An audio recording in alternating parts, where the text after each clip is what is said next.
Okay, great.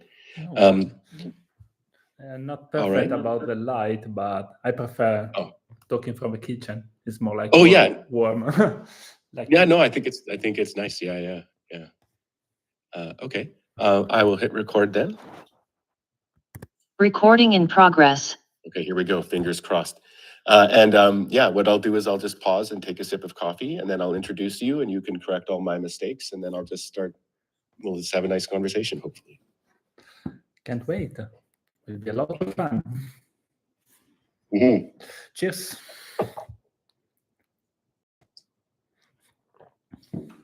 Okay, here we go. Hi, I'm Len Epp from Leanpub, and in this episode of the Frontmatter podcast, I'll be interviewing Luca Berton. Based in the UK, Luca is an Ansible automation expert who's been working with JP Morgan Chase & Co. and previously worked with the Red Hat Ansible engineer team. You can follow him on Twitter at Ansible Pilot and check out his website at ansiblepilot.com and his really great YouTube channel, Ansible Pilot. Luca has published lots of great books and courses. His latest book on Leanpub is Ansible Cookbook, a comprehensive guide to unleashing the power of Ansible via best practices, troubleshooting, and linting rules. In the book, Luca takes you on an insightful journey through the world of Ansible, offering a holistic approach to mastering this transformative machine automation tool. In this interview, we're going to talk about Luca's background and career, his book and all of his great content and Ansible, the Ansible Pilot project, and everything else that he does. So thank you very much, Luca, for being on the Leanpub Frontmatter podcast.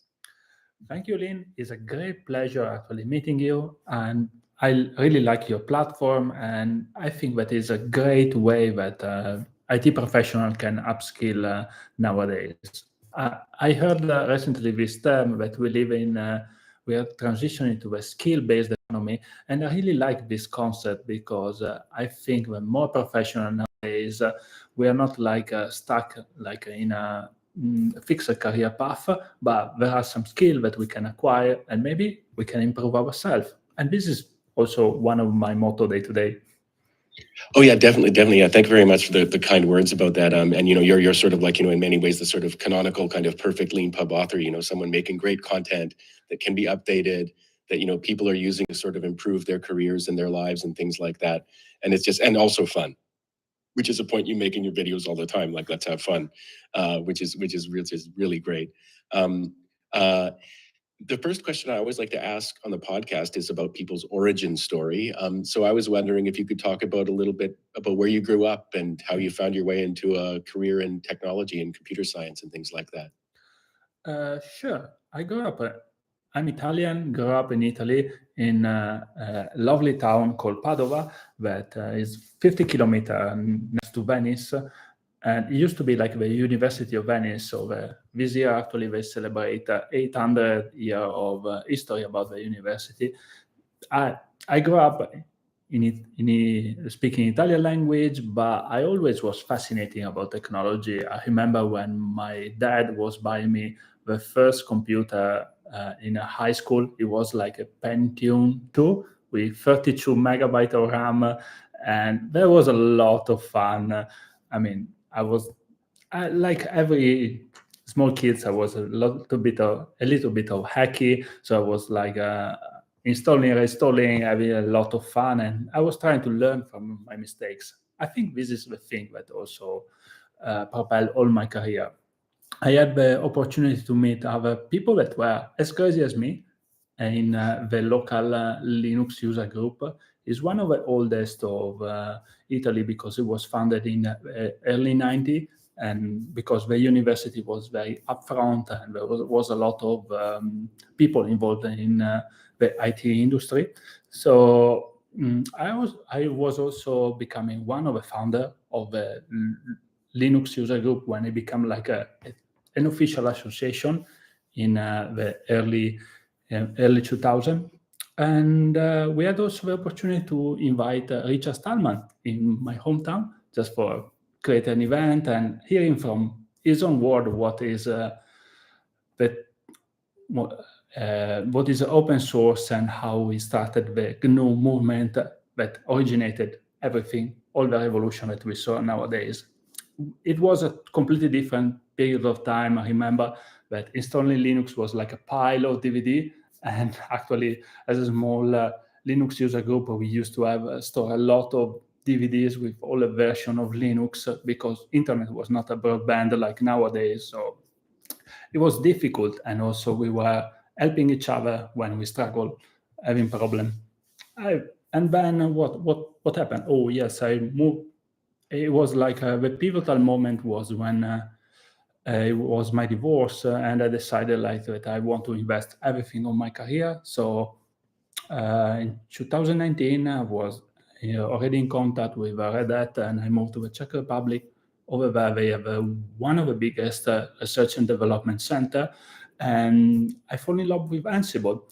And I was learning by myself for my job, and I thought that a lot of things could be explained in a more like easy way to understand to people. So I was starting in July 2021. I started my YouTube channel, and I was super impressed when the first 10 view was when my first video reached out 10 or 100 views. I said, oh yeah, I was super happy at the moment. And if I'm looking back in the history, I was taking a look these days for a presentation. I reached out 500,000 views of all my video. And for me, is a number that I can't believe in my head. I'm talking about all the lifetime of a YouTube channel. And that early success gave me the enthusiasm and the dedication to start creating more video. The first were a little bit crappy, I would say, like everybody. And after I improved a little bit my style, and then everything from the video, I was also creating a script for myself because I'm not able to perform like live. Now I'm doing live with you, so hope it will be great. And from a YouTube channel, I also publish a blog. And when I reach out 100 articles, hey, maybe it will be a good idea to start publishing a book. And Leanpub was the first company that came up to my mind. So I tried, and was just in the beginning was just a collection of all the blog posts, because most professionals find more convenient to download in a portable device and do copy and paste of the code without accessing the internet all the time. And here we start. Another important thing was that a publisher noticed the book that I published with you, with Leanpub. It was a press, and I published a first book, Ansible for VMware by example. And then I wanted something more spicy. So I moved the second one, Ansible for Kubernetes by example. Then I was noticing that my audience was more focused on the India, because these books are great, but they have a price point that is more for the Western countries. So I partnered with BPP, that is one of the biggest editors in India, in New Delhi, and it ended up with a book for the beginner. And the best feedback that I received was when I was in Berlin this year in September, and one of the attendees said, hey, it was like opening the book just for fun, I had a copy in the conference, and he would say, hey, this is exactly the book that I would like to read to start. I'm sorry. That's fantastic. That's fantastic. That's such a great story. I love the idea of getting into technology early, and getting into Linux early and stuff like that as well, and free open source software and things like that.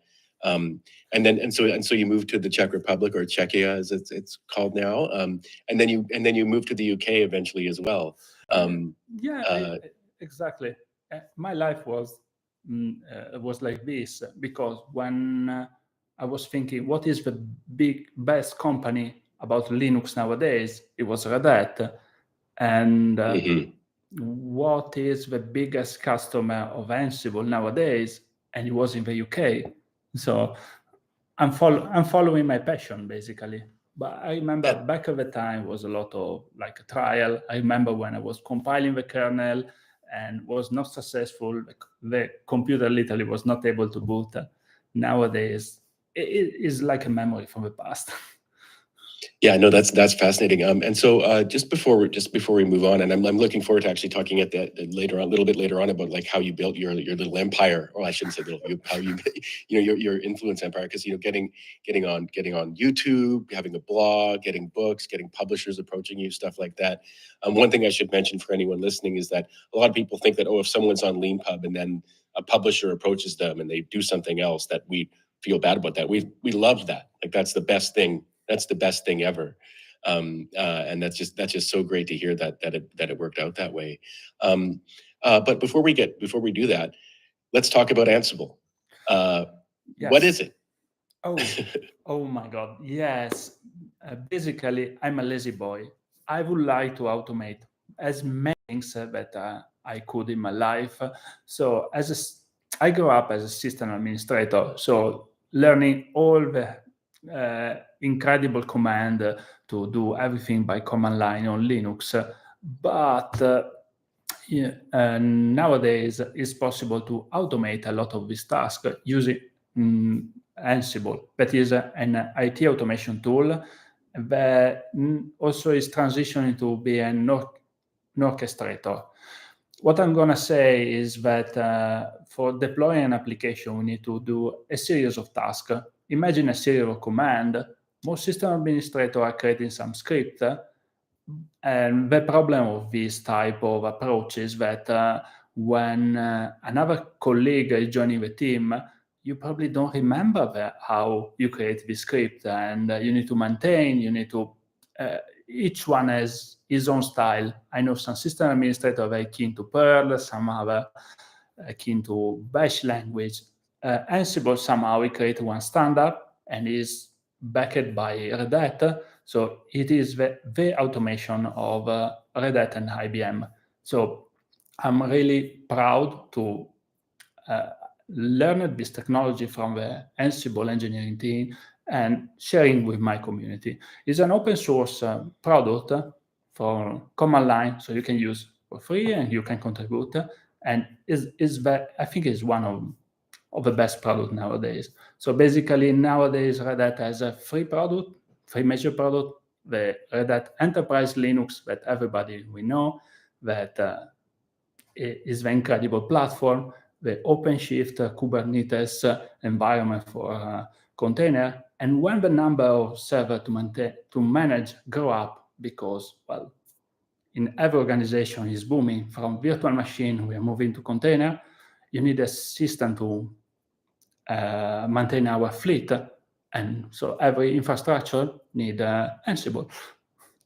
And Ansible is great because you can connect to VMware, the old world, you can connect to the cloud provider, you can connect to Kubernetes, you can connect with everything, also with Windows. And for people who are listening who maybe aren't familiar with some of these terms, I know it goes back a ways, and you mentioned some of the origins of it, but what's open source and what makes sort of like something open source different from something that's not? Oh, yes, sure. It's a type of software. It's a movement in software that believe that the software should be not created and maintained by only one company, but we can share the source code and we can improve, we can learn from each other. I think the best expression of this is Kubernetes. Kubernetes is a product behind Pokemon Go, behind a lot of Google successful product that is able to create a global scale application. And I think it started by Google. It was open source by Red Hat, and nowadays I think all the biggest companies are contributing. Name IBM and whatever came out into your mind, they are contributing to Kubernetes. So the best mind of the world are improving a software, and it's like a collective brain that become better and better. That's so very well said. One very interesting thing I think that a lot of people might sort of be curious about when it comes to open source, they might feel like it's something that's open must be less secure than something that's closed. But this is often the opposite of the case, because if something's open, everybody can see it and everybody can sort of find all the weaknesses and everybody can fix all the weaknesses as well. Exactly.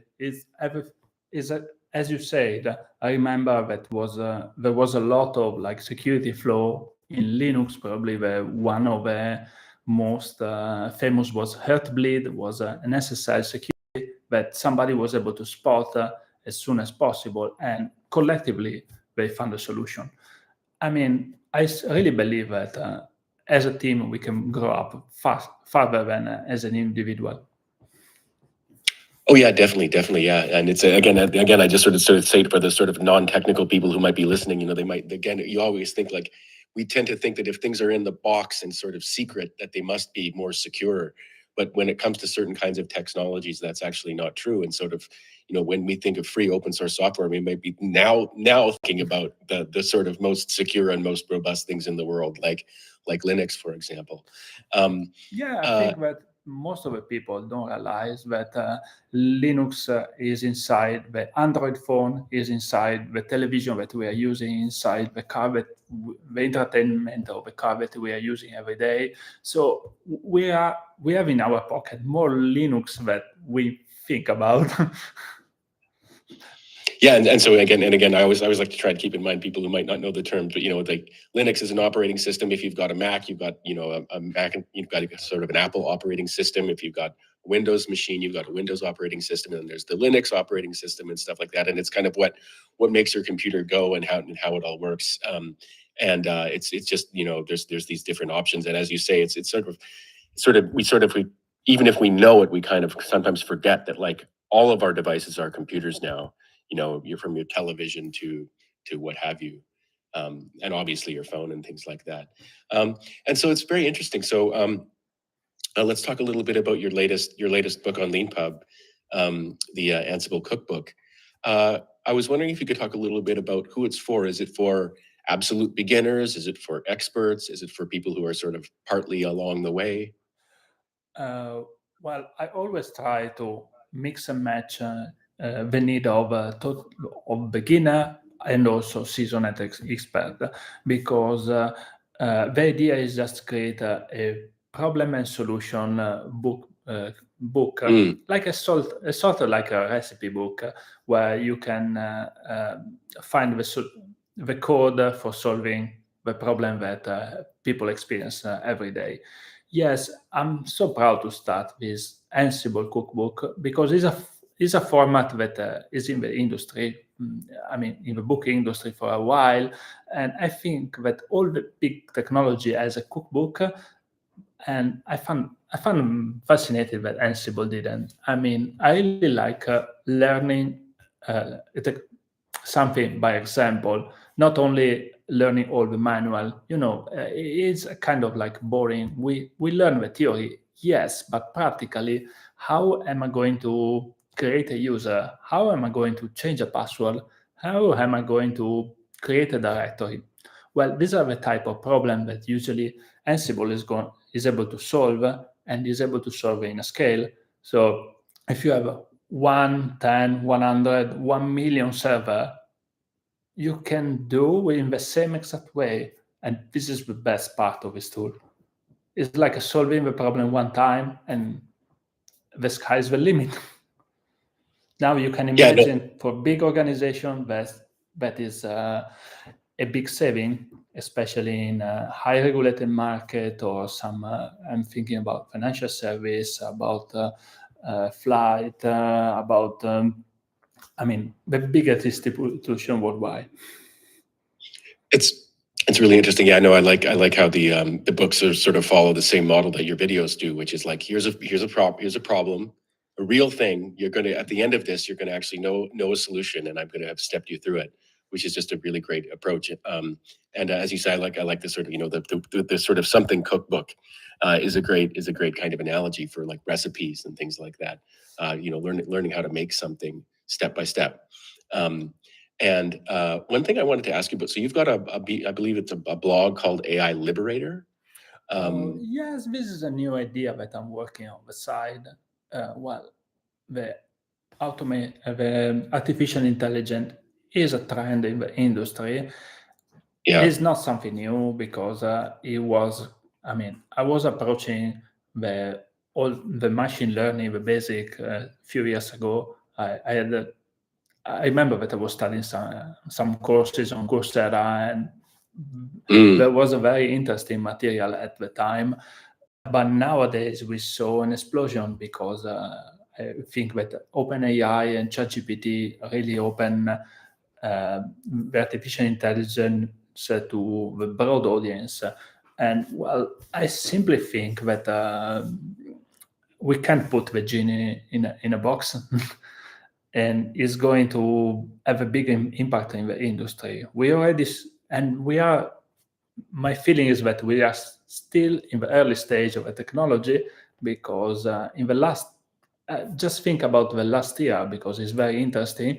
ChatGPT was released more or less 1 year ago, and before nobody knew this tool, and now everybody is talking about. And in just 1 year, there was so much. There was a big explosion. I think I was following the recent news about also the CEO of OpenAI. I'm talking about Sam Altman, that he created a business of $90 billion from scratch. So I'm really fascinated. I think this is a trend that is going to be like a game changer for the industry. It's like when the ARM processor was released, when the mobile phone was released. In the beginning, there will be is a controversial technology. Then we find a way for every technology is like a tool. I understand that some people have some concern, but we will find a way of getting the best. Also, I was reading something that we were able to find to learn about how the protein are connecting together using using artificial intelligence. And also recently, Google was able to make a weather forecast model using artificial intelligence that is actually better than the previous one that we use in the industry. So it's very fascinating, because we don't know how, but this thing is actually able to get better result than the traditional way of doing things. Yeah, it's very fascinating. You're reminding me of an example from that I heard about. I think it was either, the terms get moved around a little bit. AI, what does that really mean? Machine learning, that's more defined. But I remember Google particularly was an example from Google. I think years ago they had a data center where they just set an algorithm on its sort of cooling mechanisms and management. And it just improved the kind of like efficiency of the system, like by 15% or something like that. But no one really, if I recall the story correctly, at least at the time, no one understood why. But this machine could just iterate and sort of figure out over time what, a better way to manage this sort of physical system. But of course, there's all kinds of, automated systems and things like that AI is kind of perfect for. Exactly. I'm super fascinated by this world. And well, like every professional, is a continuous learning. One thing that comes up on the podcast from time to time, and I guess it's kind of particularly relevant in this moment, is I believe you studied computer science at university. If you were starting out now in 2023 with the intention of having a career as a system administrator or in IT or as a programmer, would you go to university and study for a degree? Because you're one of the people who makes all this great content, but you're not part of a university. What would you do now if you were starting out? Well, thank you. It's a great question. Yes, I have a degree in computer science, and somehow what it's controversial, because yes, I'm not using what I was studying is already deprecated, I would say, because I was studying Java, I was studying technology that nowadays we are using a little bit less. However, I would say that the mindset, that the struggle, the type of problem, the the abstraction about the type of program. I'm thinking about NP program, the problem like the complexity of a program. So the mindset, the approach of how to approach a problem and to write an algorithm, these are the things that I'm using every day in my career. So yeah, a lot of people nowadays say, I know that especially in US is a big topic because the student debt is a lot of influence, so it's a different culture. But for me in Europe, Right. the university is a different approach, and definitely I would say that it created a solid background for my early stage in the career. Especially when you are a junior, you don't have a lot of credibility when to write in your first CV. You need to start from zero, and at least finishing a degree, you show to the world that you started a project, like a long-term project, and you finish, and you came out of the background with the knowledge that there are some computer terms. I'm thinking about the leap, about the how to optimize a graph. There are some common way of solving the algorithm that I think that the school is still a big foundation. Nowadays, maybe there are different way of attending the school. This is something that we can discuss because I saw a lot of university that open some online courses that maybe sometimes they are a little bit cheaper, and you can learn from actually one of the best university. Well, so this is something that people can evaluate, but it depends by personal circumstances. Yeah, that's a really great answer. I often get people get very passionate about this question, and it's they've had different kinds of experiences at university if they went at all, my view is always, if you have the opportunity to spend 4 years in your youth in study, it will dramatically improve the one life you have to live. Very much. It's not just the sort of specific things you take. As you say, it's like undertaking a long-term challenge when you're young. Often a university part, what makes it different from other types of education is that it's very self-directed. Like, you choose your courses, you will go to them or you don't. It's up to you, and the outcome is up to you as well. And it's as hard as you make it, basically. Which is one of the things about a sort of like, university education, is that like you can do the minimum and get the grades you need to pass, or you can make it the biggest challenge you've ever faced. Up to you. Yeah, I would say that I wasn't one of the top students, so I was mediocre at the time. But one thing that every young professional should evaluate is some personal project, being passionate about something. Yeah, because the degree will be not enough sometime. So find a way of applying this knowledge in a way. I had the opportunity, I think, with Coursera to do a nano degree, and that was about the single page application, how to use to develop everything created with JavaScript that interacted with an API, and was a great program, because by the end we were starting from a static web page, and we'll add automation on the way to create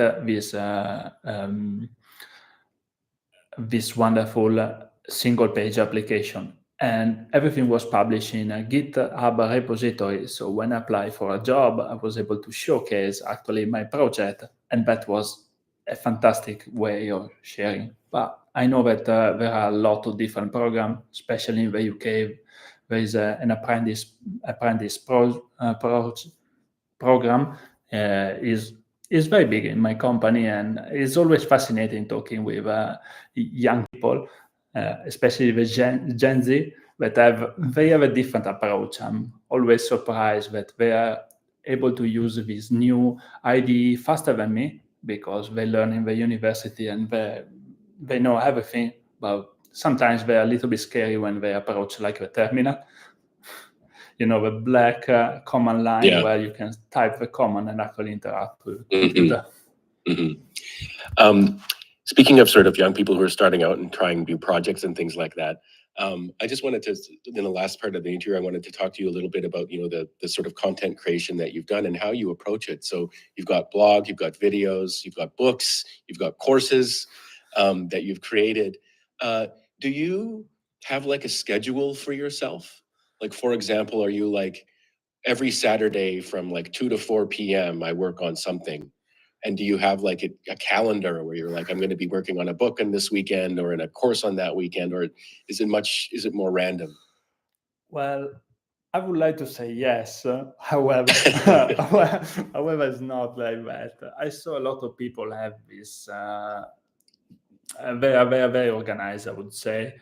It's more when I'm catching the idea when it comes. Usually when I'm in the swimming pool, I had an idea and say, okay, yes, I'm going to talk about this topic and I'm going to record a video.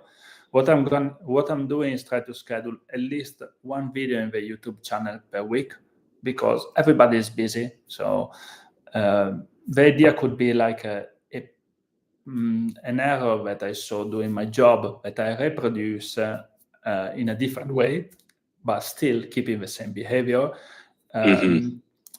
And that is done.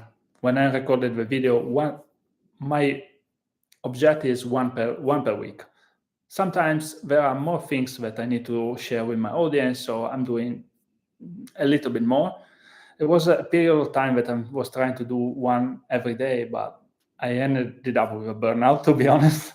I don't know how people are able to create more than this, because, well, I have still my 9 to 5 and full-time busy, so I'm not able to keeping up.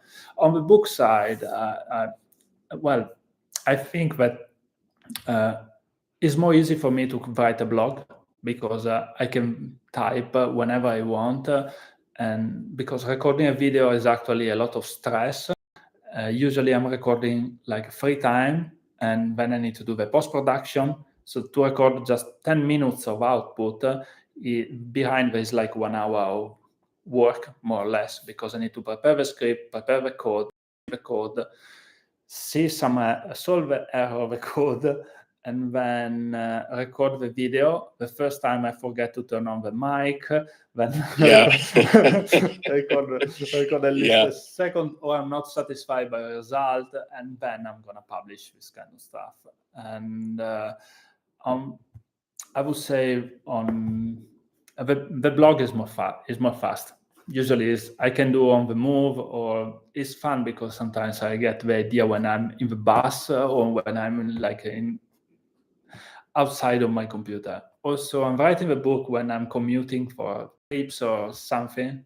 I was on a train for a business trip, and I was typing on my laptop. All the people around me was looking TikTok or listening to some music. So this is how I optimize my time. And usually, I don't know, it makes me feel more alive, this kind of stuff. It makes me... And well, I'm super happy to have this opportunity to self-publish by myself with the Leanpub, because I have a feeling, at least this is my feedback, that a lot of IT professionals are looking in this platform as a reference in this sector, as well. Also, a lot of like traditional publishers are looking for talent in this way. Yeah, what for me a self-published book and a published book are two different products. So it's something that I'm rewriting from scratch, from totally different audience. I mean, I try to approach also in different way. Every time I'm trying to use like accessible language. I'm trying to be more inclusive. I'm trying to use more we than you. I'm trying not to use like master, slave, but primary and secondary. There is a lot of things that we need to take care. But well, as I said before, I'm lazy, so I'm trying to take advantage of the technology. So I have Grammarly as a spell checker. I'm using the Markdown format for my blog content, so it will be easy to translate some content for the self-published book. So there are a little bit. I did a lot of optimization on my workflow. This is how I'm able to save time, actually. So when I publish, my website is static generated. So for me, publishing an article is just typing a command on a command line. So I just need to type a command, and then a lot of automation, the task start triggering. As you said, I have more than 500 articles that are solving this like everyday problem. But what I'm fascinated is that every day I'm finding new problem to solve, and I don't have enough time to share this stuff. But Yeah, that's a really great answer. I mean, you sort of like put so many things together there, including the sort of telling the journey, right? Starting from this is the I think you started at the beginning of the interview. Like my first videos weren't very good, and you get better over time. You learn how to do the post production, and you learn how to get better at your setup and things like that. You learn how to structure them and things like that. But for anyone listening who's interested in sort of getting to where Luca is someday in their own sort of content creation world, it's just a matter of doing it and doing it again and doing it again and doing it again, and keeping in your mind about how to get better. But also, like you said, keeping in mind burnout, right? There might be people who can make 20 videos a day, and that's exactly what they want. And there might be people who are like, what, one a week is actually like what I want to do, and I want to focus more on blog posts and other things like that.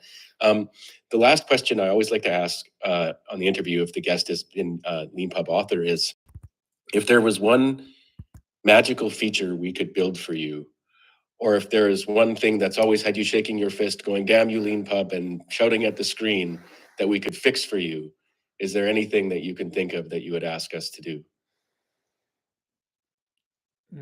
This is very technical because, Okay. well, I like the platform. Really make my workflow very easy, as I said before. And I saw that you added a lot of new feature, new tool. I'm excited to try everything. However, as you probably understood, I'm a person that came from the technology, so all the best part of designing a book, or from a text to a page, there is a journey, because there is a lot of tools behind the scene, also to choose the right font, the right format, the right place for the image. I'm thinking about LaTeX, that is one of the tools that is able to do all this calculation behind the scene.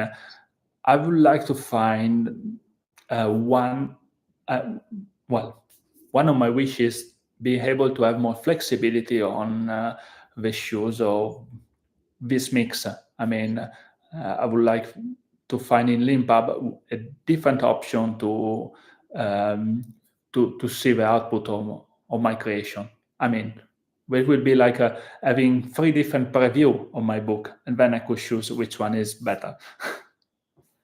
Because nowadays there is, I think, that you try to find one size fits all. That is wonderful. However, some content may be presented in a different way. Yeah, thank you very much for that feedback. That's very, very good to hear. This is always the kind of the sort of one of our old Leanpub kind of jokes / principles is, if you're still writing, formatting is procrastination. And because I definitely am like that. I will start, instead of writing, I'll start playing around with the formatting and stuff like that. But of course, it's a balance, right? Because you want things, you care about how things look. You want them to look the best way they can for the audience that you're writing for the thing that you're writing about. And so the way we usually try and solve that balance is like, use one of our writing modes as you're going. And then when you're done, that's the time when it's, like, let's perfect the formatting and stuff like that. And so we have InDesign output and stuff like that. Sometimes people go off and they use LaTeX after they've been using Leanpub for a while. But that's always the sort of balance that we're trying to sort of strike. But we've had that very specific. I don't think we've ever had a request for like 3 at once. But definitely the idea of being able to see a preview of what you're writing live instead of having to like hit the preview button and then wait for it to generate the PDF, say, and then go change a bunch of settings and hit the preview button again and wait for it to come out again, is definitely something that we've heard about a lot before. And I'll definitely like pass that along to the team that, yet another vote from a great Leanpub author for something like that. Well, Luca, thank you very much for taking some time out of your evening to talk to me and to talk to us. And thank you very much for being a Leanpub author and for using our platform to produce such great content. I'm so thankful for hosting me. It was a pleasure. And well, the sky is the limit now. I hope we can meet again, maybe in a conference or live for a beer. Yeah, that'd be fantastic. Thank you so Thanks. much. And let's automate more. Bye. Exactly. Thanks. Bye. Okay, that's great. Do you have a couple of minutes to do a book launch video? Yes, I do.